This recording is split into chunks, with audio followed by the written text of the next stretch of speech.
இப்போ பார்த்தீங்கன்னா மற்ற கட்சிங்கள்லாம் பொய்யான வதந்தி தான் ஏற்படுத்துகிறாங்க. இந்த நாம் தமிழர் கட்சி அடுத்து பார்த்தீங்கன்னா தாவேக்கால நிற்கிது. இந்த தொகுதியில் இப்போ இருக்கிற எம்எல்ஏ புரிதுங்களா, உங்களுக்காக என்ன செய்திருக்கிறாரு? அவர் பார்த்தீங்கன்னா 2016 நின்னார். எம்எல்ஏ 2016 நின்னார். அப்போ திமுக ஆட்சி வரல. இருந்தாலும் அவர் சக்தி உதவப்பட்டு அவருக்கு ஒதுக்கிற பண்டுலாம் வந்து நல்ல முறையாக செஞ்சார். 2016 அவர் வர வச்சார். 2021 அவர் தான் நல்லது செஞ்சு அவருக்கு ஓட்டு போட்டோம். இனி வரையும் நல்லது தான் செஞ்சுருக்காரு. அது மட்டும் இல்லாமல் சாத்தனூரில் குடிநீர் பிரச்சனை கூட்டு குடிநீர் திட்டம் கிட்டத்தட்ட பார்த்தீங்கன்னா 60 கிராமத்துக்கு போயின்னு இருக்குது.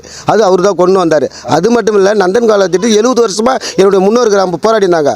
எங்கள் அப்பா முப்பாட்டை எல்லாம் போராடி பார்த்தா யாரும் அந்த கொடுக்கல. ஆனால் இப்போ கடந்த 5 ஆண்டில் இது சட்டசபையில் முதலமைச்சர் கோரிக்கை வச்சு அதை நிவர்த்தி கொடுத்துருக்காரு. அது மட்டும் இந்த பகுதிக்கு சாத்தனூர் சொல்கிறேன். அது மட்டும் இல்லை, இப்போ பார்த்தீங்கன்னா நீங்கள் சொல்கிறீங்க இவ்வளோலாம் பண்ணியிருக்காருன்ட்டு.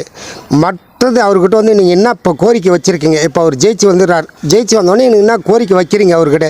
எங்கள் ஊருக்கு வந்து இதெல்லாம் செய்து தரணும் அப்படின்ட்டு ஒரு கோரிக்கை இருக்குல்ல, என்ன கோரிக்கை நீங்கள் வைக்கிறீங்க பொதுமக்களாக இன்னும் பாசன வசதி கால்வாய் திட்டம் இருக்குங்களே, இப்போ நந்தன் கால்வாய் சொன்னேன் இல்லையா, அது மறுபடியும் மேற்கொண்டு மற்ற கிராமத்தை விரிவுபடுத்தணும். இங்கே வந்து ஒரு பாலிடெக்னிக் ஒன்று எடுத்துன்னு சொன்னாங்க, ஆனால் கொண்டாந்து கொடுத்துட்டாரு. அது இல்லாத இது பேரூராட்சி ஆக்கணும், சாத்தனூர் ஊராட்சி பேரூர் ஆகணும். ஏன்னா கிட்டத்தட்ட பார்த்தீங்கன்னா இது சுற்று பக்கத்தில் ஒரு 20,000 பேர் இருக்காங்க. 10,000 இருந்தாவே போதும் ஒரு பேரூராட்சிக்கு. நான் ரொம்ப நாள் அதை தான் கேட்டுனுறாங்க. இந்த மாதிரி பொய்யான நியூஸு சொல்லி மக்களை அவங்க பக்கம் இழுக்கிறதுக்காக இந்த மாதிரி பொய்யா சொல்லிட்டு இருக்காங்க. அதே மாதிரி பார்த்தீங்கன்னா எங்கள் செங்கம் தொகுதியை பொறுத்தளவு எந்த ஒரு கற்பழிப்போ எந்த கொள்ளையோ எதுவுமே நடக்க கிடையாது. இருந்தாலுமே நாங்கள் எல்லா பெண்களும் பாதுகாப்போடு தான் இருக்கிறோம். மற்றபடி இந்த தமிழ்நாடு முழுவதுமே சரி, நம்ம சிஎம் சாரும் சரி எல்லா பாதுகாப்பும் கொடுத்துட்டு இருக்காரு. அதுக்கு தகுந்த நடவடிக்கை எல்லாமே எடுத்துகிட்டு தான் இருக்காங்க. எல்லா பெண்களும் பாதுகாப்பாக தான் இருக்காங்க. யாரும் பாதுகாப்பு இல்லாமலாம் இல்லை. திமுக ஆட்சி நடந்துன்னு இருக்குது. இந்த திமுக ஆட்சியில் அங்கங்கே டாஸ்மார்க் திறந்துருக்கு. இதனால் கொள்ளை கற்பழிப்பு இந்த மாதிரிலாம் நடக்குது.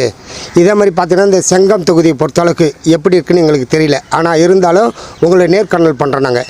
இப்போ இந்த செங்கம் தொகுதியில் புரிதுங்களா, இப்போ இருக்க எம்எல்ஏ மீண்டும் ஜெயிப்பாரா இல்லை வேறு எக்காவது வாய்ப்பு இருக்குங்களா?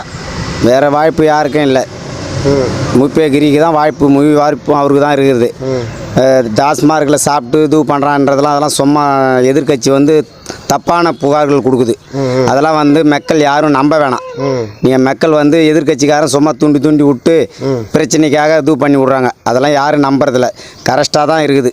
தமிழ்நாடை பொறுத்த அளவுக்கு முதலமைச்சர் இப்போ இருக்கிற முதலமைச்சர் எல்லாமே நல்லா தான் கரெக்டாக பண்ணின்னு வராரு.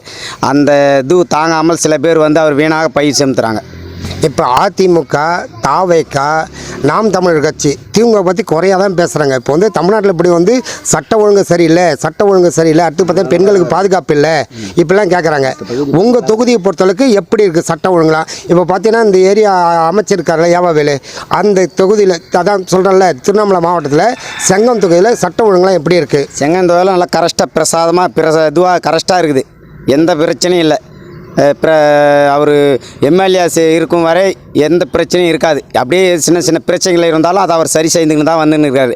அவர் மேலே எந்த தவறான அந்த எதிர்கட்சிங்க தவறான புகாரெலாம் கொடுப்பாங்க. அதெல்லாம் மக்கள் யாரும் அதை நம்ப வேணாம்.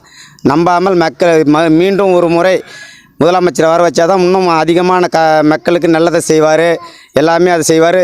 அதுக்காக மக்கள் இதெல்லாம் எதிர்கட்சிக்காரர் சொல்கிறதெல்லாம் நம்பாமல் உதயசூரனுக்கு ஓட்டு போட்டு வெற்றி பெற செய்தோம்னா நம்மளுக்கு எல்லாத்தையும் நல்லா செய்வார். இன்னொன்று செய்வார், மகளிருக்கு வேணுன்றதை சேர்ந்துட்டார். அதேமாரி சாத்தனூர் மாரியம்மன் கோயிலுக்கு நிதி கேட்டேன், 2 லட்ச ரூபா கேட்டேன். ஐயா அப்படியே அதை வாங்கி கொடுத்தாரு. எங்கள் எம்எல்ஏ ரெடி பண்ணி தான் அதை முதலமைச்சரிடம் போய் இது பண்ணி அதை வாங்கி கொடுத்தாரு. அந்த வாங்கின்னு கோயில் வேலை நாங்கள் செய்யணும். எங்கள் எம்எல்ஏ இப்போ இருக்கிற எம்எல்ஏ மேலே எந்த பிரச்சனையும் இல்லை. முப்பேகிரி மேலே எந்த எதிர்கட்சிகள் சும்மா தேவையில்லாத பிரச்சனைகள்லாம் சொல்லுவாங்க. அதை மக்கள் யாரும் அதை நம்ப வேணாம். சரி, உங்கள் பேர்? என் பேர் ராமு. ஊர்